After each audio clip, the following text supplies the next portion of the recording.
Hi you guys, welcome back to my channel. So today is sinking fund day. Now, a lot of you guys have asked me what are sinking funds, how do sinking funds work, and what's the difference between sinking funds and savings. So today I'm gonna go ahead and explain that for you, because I know when I first started my debt-free journey, I didn't hear about sinking funds maybe until like 6 months into my journey, and I didn't know I was doing it the whole time. So I want to go ahead and explain that to you. So if you're interested in what sinking funds are, or just to figure out how you can maneuver your way through sinking funds, then let's get right into it. Now, by definition, sinking funds are money that you set aside to offset debt or large expenses in the future. So sinking funds are like short-term goals that you can probably just keep cash or in the bank, or in, separate bank accounts if you like, than your own.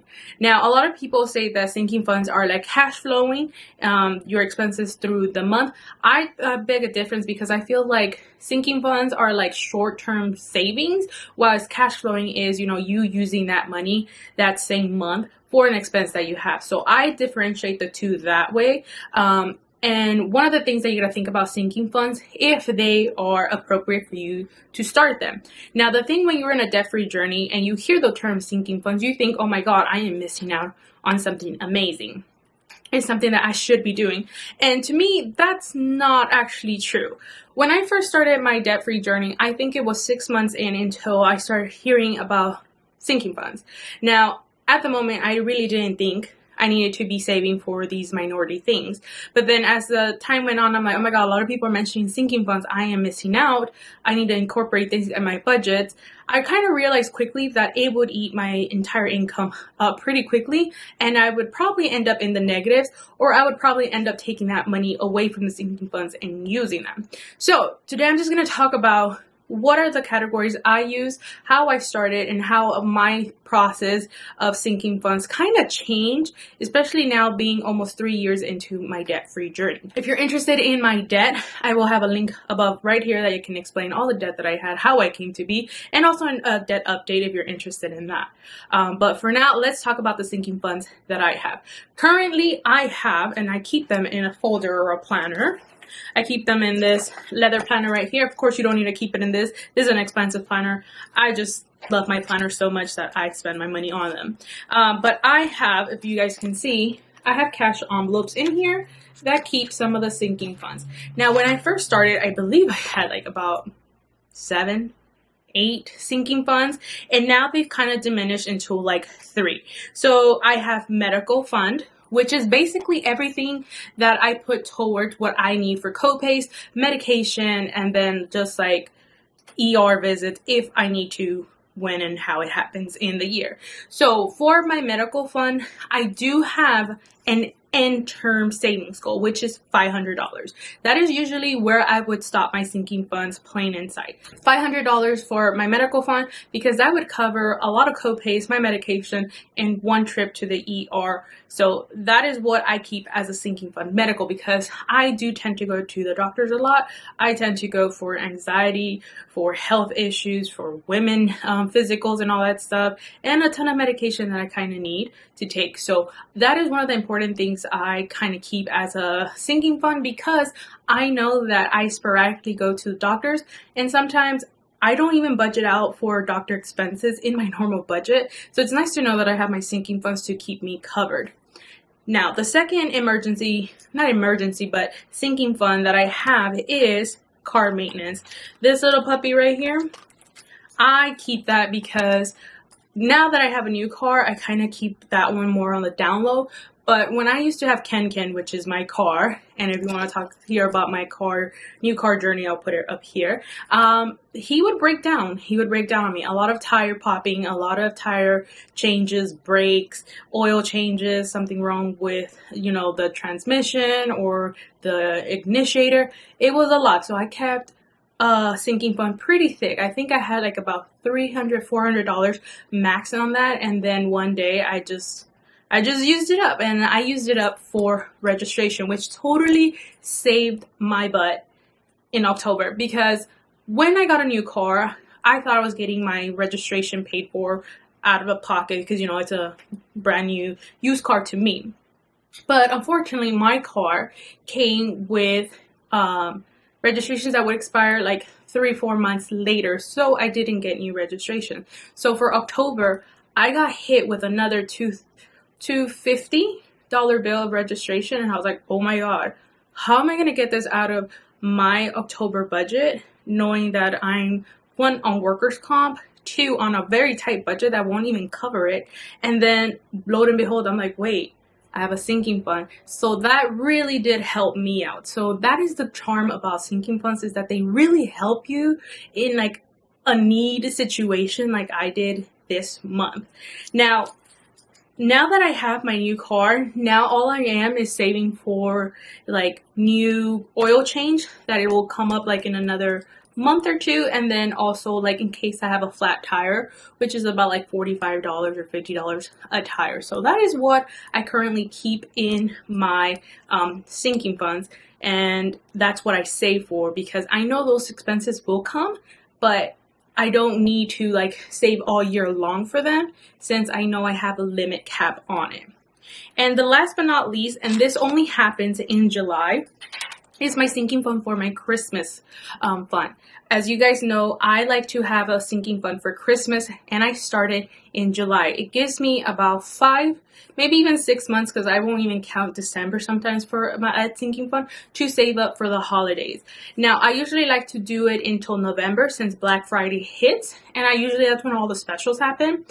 This month being with like COVID and stuff, we don't know how that's going to work out. So I just have that sinking fund, and that sinking fund covers gifts, home decor, food, and maybe transportation, because you never know if you're going to be traveling or anything. But mine's is more like gas related, or more like food buying purchase money that I need to have in there, that my normal like monthly budget might be too much to handle.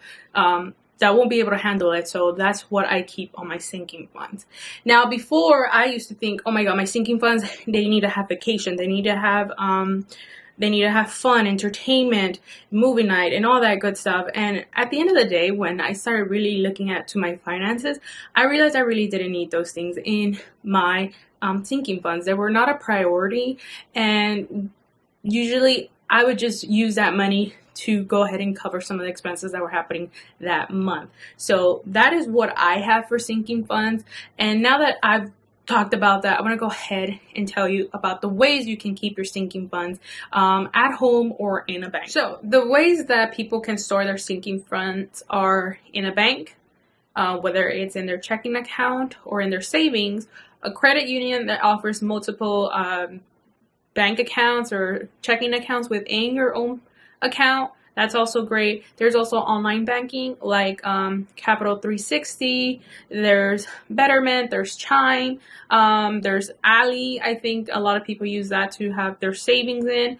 And then there's also just a physical form like I do, which is in my cash envelope sinking fund binder. So those are the ways that you can keep your sinking funds in.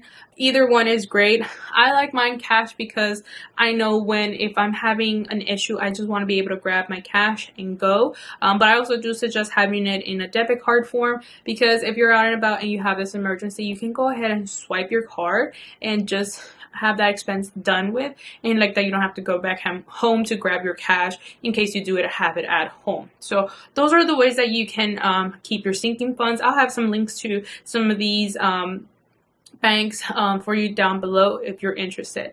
But now let's move on to the pros and the cons about sinking funds. So the pros about sinking funds is that you can pinpoint when these expenses are going to happen. So let's say you have, let's say, annual or quarterly expenses that are large, like for instance, car insurance, memberships, or subscriptions that you know are going to come up. You guys can pinpoint exactly how much time you need to save within that time span. And using that time span and your budget goal for those expenses, you can break that down into small saving categories within your budget. So that is one of the fastest, most easiest, simplest ways to keep a sinking fund. They're super easy to keep track of. You know how much you need to save in the month in order to get to that month end goal expense or debt that you have.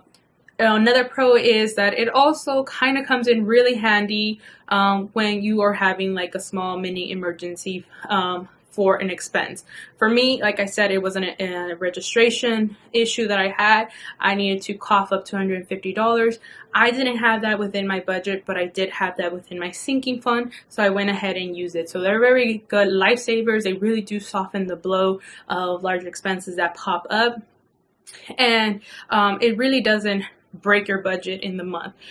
They're there to help you. Now, the cons about sinking funds is that, one, if you're not careful and you have too many categories, it will eat up your income instantly. Two, a lot of people think that they're necessary. That is completely wrong. You kind of really don't need sinking funds if you're like really good at money management, or if you don't have like these expenses, or you have a good savings account. A lot of people can use their emergency fund or just cash flow it. I prefer the sinking funds, but those are some ways that, you know, you kind of don't need them and you're just having cash all over the place for stuff that you can really just handle within your budget if you're in that place. Another con can be that if you have your sinking funds and you see it in your bank account and you don't want to spend it for that emergency fund, you kind of fall into this guilt of not spending the money you saved up for. I've fallen into that where I'm like, oh my God, I had this money saved. I don't want to spend it because I saved and it took me forever to save. And then you just put yourself in a bind. So that is one of the cons that I found with sinking funds, that sometimes you feel guilty on spending it because it's supposed to be kind of a savings, but they are meant to be spent at the end of the day, to be honest. So it can create like a guilt trip scenario, but I learned through my years of budgeting that sometimes that money just needs to be spent because it's easier to have something cash flow than to get in debt with. So just so you know, use your sinking funds for what you intended them to use, and don't spend it unless you have to for those categories.